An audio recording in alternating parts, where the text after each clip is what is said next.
Before this hearing even begins, we're looking at a defendant charged with third-degree felony stalking, and within minutes, the courtroom tension explodes over one simple issue, a drug test. But this isn't just about marijuana or alcohol. This is about bond conditions, credibility, and how quickly a judge can turn your freedom into jail time. One refusal, one hesitation, and suddenly the stakes skyrocket. The big question, is she being unfairly pressured or digging herself into a deeper legal hole? Let's break it down. What's the matter? Nothing. On it. Because I'm trying to go to work. Well, then you should probably take the drug test system. So if you want any opportunity today to walk out that door instead of that door. Good morning, you're Deanna Paul. Yes, ma'am. And Ms. Paul, this is your initial appearance in cause number 25, DCCR 1792. You're charged with the third-degree felony offense of stalking, and that's from October 3rd of 2020. Stand up. What's the matter? Nothing. My allergies. Okay. If I test you this morning, you gonna have anything in your system? No, ma'am, but I just sneezed back there. Okay, let's double check it. Have a seat in the jury box, please. So, Ms. Paul, I received a note that you refused to take a drug test. Yes, ma'am, because I leaned against the thing. I just finished sneezing back there, and I felt like I was being singled out. I know I have alcohol in my system So from the night before. So let me explain.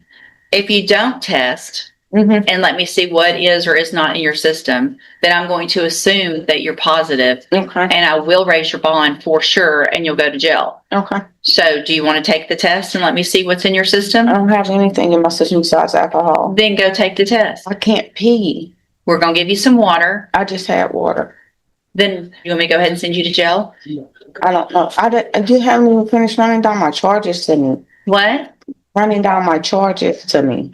What do you mean? What I was here for, or if I'm going to get a lawyer, and all that. First things first is I'm ordering you to take a drug test. If you refuse the drug test, then you're refusing a court order, and I'll raise your bond and you'll go to jail. Then you'll have an attorney come visit you in jail, and they'll go over all of the charges. If you want to take So your I can time, bond out. yeah, your bond's going to be raised though. But could I bond out today? That's what I'm asking, because You don't know what I'm going to set your bond at Because I'm yet. trying to go to work. Well, then you should probably take the drug test.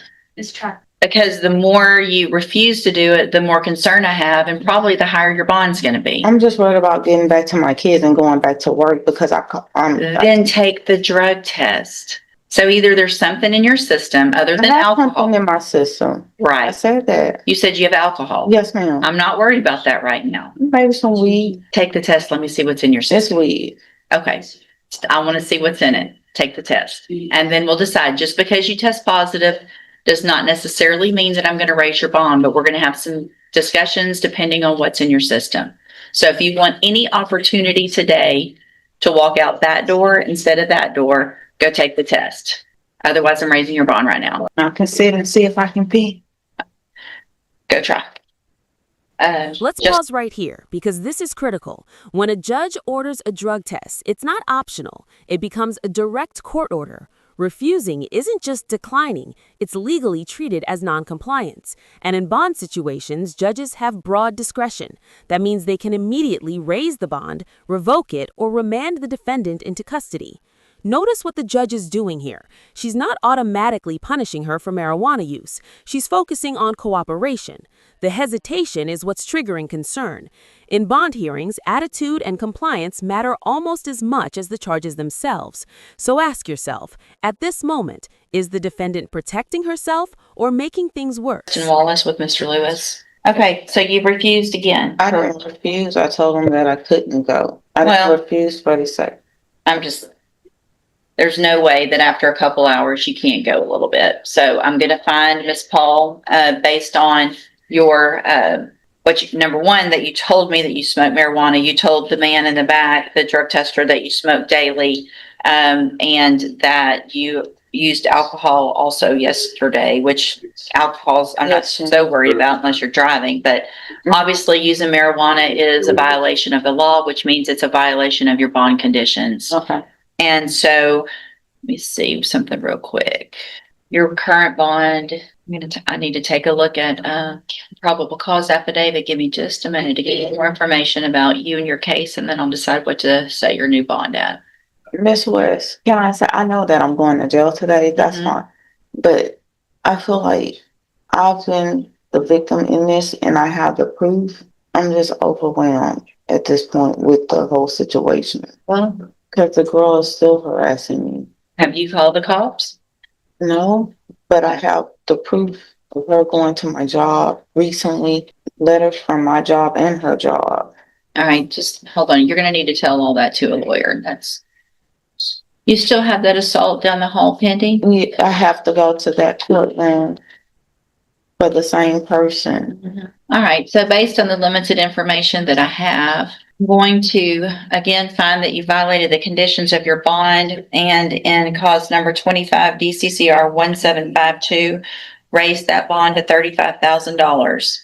A condition of that bond, if you make it, is that you have to have a drug patch put on within 24 hours of your release from custody. Okay. And obviously, if you get out soon, I'm going to assume that that drug patch will initially be positive, Okay. but it should be going down. So Okay. it doesn't just test whether you're positive or negative. It gives me an amount. Okay. And if it's not going down, then that bond's going to go up even higher. Do you Okay. understand? Yes, ma'am. If you don't get the drug patch changed every 2 weeks like you're supposed to, some people say, oh, it fell off. And they don't just fall off. Okay. So you need to make sure you have it on at all times. Get it tested when you're supposed to. If you Okay. make that bond, go back with the bailiff. Okay.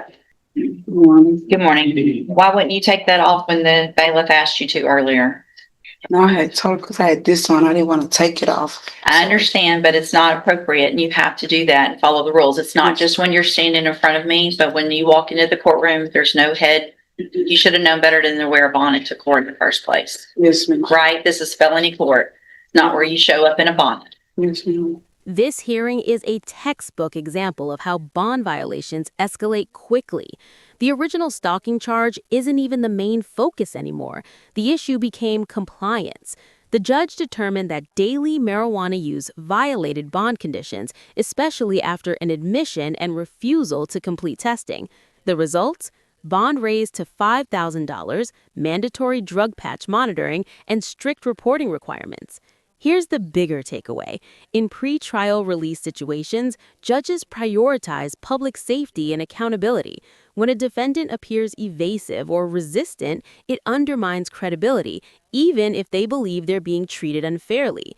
And notice how courtroom conduct, even something as small as a tire, became part of the judge's authority enforcement.